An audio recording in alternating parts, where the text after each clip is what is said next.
Hey, this is Teddy Atlas. You're watching Dontaesboxingnation. Keep watching. Otherwise, Dontaesboxingnation, what's going on, guys? So the question is, does Danny Swift Garcia really want to move up to the welterweight division? We all know that Danny Garcia is fresh off a very difficult fight with Mauricio Herrera, and now instead of giving Herrera a rematch, he wants to move to 147. Now, what's so intriguing about this whole situation are obviously the possibilities are endless when it comes to the type of fights that could be made. I'm just thinking of Danny Garcia mixing it up with Sean Porter, Keith One-Time Thurman, Marcos Maidana, Floyd Money Mayweather. I mean, it's really looking like the 80s right now. That's how I'm seeing it. It's looking like the 80s. Hagler, Hearns, Leonard, Duran, all in the same division, all at the top of the division.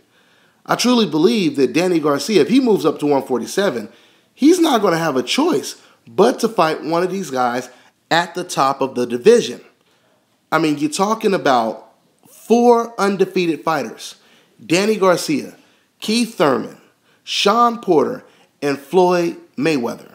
And then you can also throw in Manny Pacquiao, but I don't think Manny Pacquiao would face any of these young undefeated lions. Now, speaking of fighting these young undefeated lions, these fighters, they also create a perfect super fight for Floyd Mayweather in the future. If you get Danny Garcia, Sean Porter, and Keith Thurman to mix it up, the last man standing should be the guy to fight Floyd Mayweather. And by that time, after going through that trio, that would generate a super fight between them and Floyd Mayweather. Okay? Floyd Mayweather is going to have to fight one of these guys before he retires. He's going to have to fight one of these undefeated fighters before he retires. It would make no sense if Floyd Mayweather didn't.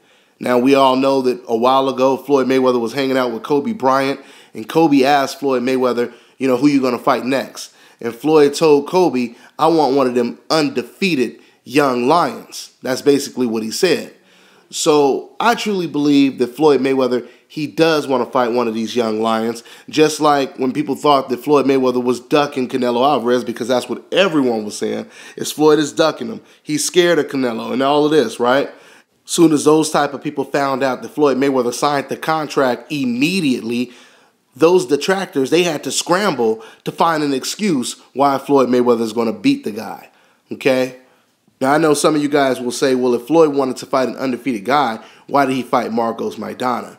And I truly believe the reason why he did that is because Floyd Mayweather, he's seen a great storyline in the guy, Adrian Broner, who's supposed to be the heir apparent to Floyd Mayweather. He gets dominated by this Marcos Maidana. All of a sudden, now people want to see Floyd Mayweather avenge the Broner loss, or maybe people believe that Maidana will do the same thing to Floyd Mayweather that he did to Adrian Broner. And truth be told, he almost actually did that. But unlike Adrian Broner, Floyd Mayweather, he was able to adjust and take control of the fight. So I truly believe that this is going to be the grand finale for Floyd Mayweather to fight one of these undefeated guys once they prove themselves to be completely worthy. And that's, like I said, going against another undefeated opponent, Sean Porter, Keith Thurman, Danny Garcia, etc., right? This is going to be the grand finale for Floyd Mayweather to go against one of these guys. Now, one more fight I almost forgot about when it comes to Floyd Mayweather's grand finale is, of course, the Manny Pacquiao fight. Maybe I should retract what I just said. The real grand finale right now would probably be Floyd versus Manny Pacquiao. And I'm going to tell you right now, Floyd Mayweather, he has some serious decisions to make right now, because he's in a situation where he could either fight one of these undefeated young lions at the right time before he retires, right? Or he could just go ahead and fight Manny Pacquiao, which we all know that if he fights Manny Pacquiao, financially that makes way more sense than fighting Sean Porter or Keith Thurman or even Danny Garcia at this time. We already know, I truly believe Floyd versus Manny Pacquiao, it breaks all records. It breaks all records because when it comes to that fight, people who don't even watch boxing, they want to see that fight. So Danny Garcia and anyone else that's in the welterweight division, they've got some serious challenges ahead. That goes for everyone at the 147-pound division. Another fighter I forgot to mention is Tim the Desert Storm Bradley. Another fighter who's still at the top of the division, who's going to give any fighter problems, okay? I mean, there is a lot of competition right now at 147. The biggest fight at 147, it needs to happen, and that's Mayweather versus Manny Pacquiao. I truly believe that Floyd Mayweather would rather fight Manny Pacquiao first than fight one of these young, hungry, undefeated lions. Because like I said, business-wise, money-wise, and everything else, historically, it'll make more sense. I told you guys before, I don't think that Manny Pacquiao will face any of these Sean Porters, Keith Thurmans, and Danny Garcias, even if he had the opportunity to do so. I could be wrong.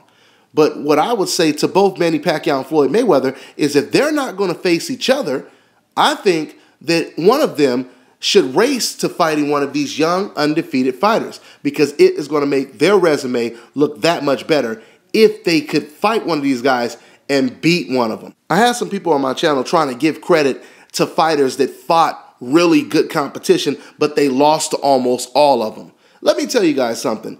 You do not get credit just because you lost to a whole bunch of great Hall of Famers. It doesn't work that way. You have to beat these guys, okay? I mean, if that's the case, then we could say Arturo Gatti, Emmanuel Burton, Zab Judah, and the list goes on and on and on. We can call these fighters the greatest fighters of all time. Because shit, if you look at the fighters that Zab Judah fought alone, ain't nobody fought the type of competition that he faced, right? But you got to beat them. You can't just say, look at all the great fighters that I fought. No, it's about winning. That's what it all comes down to, is who have you beat in your career, not how many great people that you lose to. So the point that I'm making is I think that it would look very good on one of these fighters' resumes, Manny Pacquiao, Floyd Mayweather, if they were to be the first to dethrone one of these undefeated young lions. Okay? We'll see what happens. But, I wanted to talk about Danny Garcia moving up to the welterweight division and all of the fights that could be made at the welterweight division. Going back to Danny Garcia, I think Danny Garcia is a very good fighter, but he's one of those power puncher type fighters where in a way he has very good boxing skills. But at the same time, he kind of relies on his power. Like I was telling you, Lucas Matisse was relying on his power. And then when Matisse fought against a guy who was just as strong, if not stronger and bigger than him, in John Molina, he was in territory that he had never been in before. He would say later on after that fight that John Molina is the hardest puncher that he ever faced. He was dropped twice by John Molina. And once again, it was all because Matisse relies on getting in the ring and being the strongest guy. But what happens when you get in the ring and you're not the strongest guy? The guy you're fighting against is stronger than you are. Now you have to use other weapons. You have to adjust. You have to use other weapons that can get you the victory, like using your brain. You have to be more on that Guillermo Rigo, Floyd Mayweather situation where they're always fighting against guys that are stronger than them, right? And I think Matisse, at the end of the day, he did a good job adjusting. He started to use his brain. It was no longer just power, okay? But once he figured out Molina, then he went back to using his power. And the reason why I'm bringing all this up, because I'm wondering, how does Danny Garcia deal with opponents that are naturally bigger than he is, that may be naturally stronger than he is? He's not going to have that power advantage anymore. Danny Garcia will be forced to answer questions that he never had to answer before. So that's why I'm really looking forward to seeing if Danny does make that move to 147 and if he will get in the ring with one of the top-notch guys at 147. Okay, so that's pretty much all I got to say, guys. I'm on to the next one.